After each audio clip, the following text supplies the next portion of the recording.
Hello friend, नमस्ते, प्रणाम।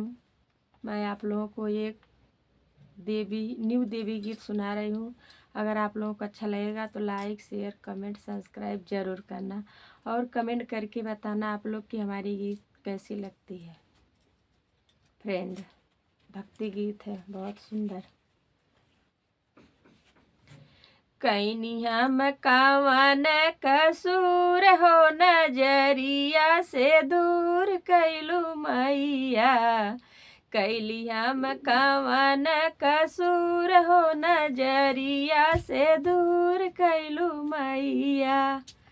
दूर कैलू मैया हो, दूर कैलू मैया। कैली हम कवन कसूर हो, नजरिया से दूर कैलू मैया।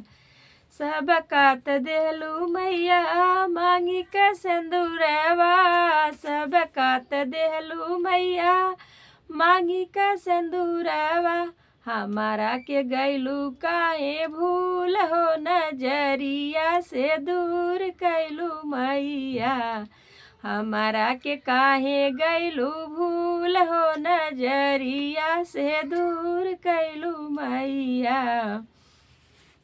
कैली हम कवन कसूर हो, नजरिया से दूर कैलू मैया।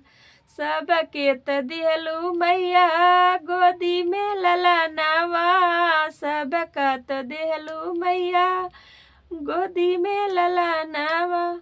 हमारा के काहे गैलू भूल हो, नजरिया से दूर कैलू मैया।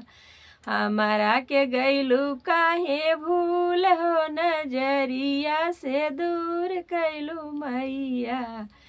कैली हम कवन कसूर हो, नजरिया से दूर कैलू मैया।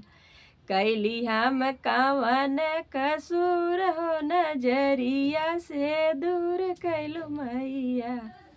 हेलो फ्रेंड, आप लोग पूरा गीत सुनिएगा, फिर इसके बाद कमेंट करके आप लोग बताइएगा कि हमारी गीत आप लोग को कैसी लगती है।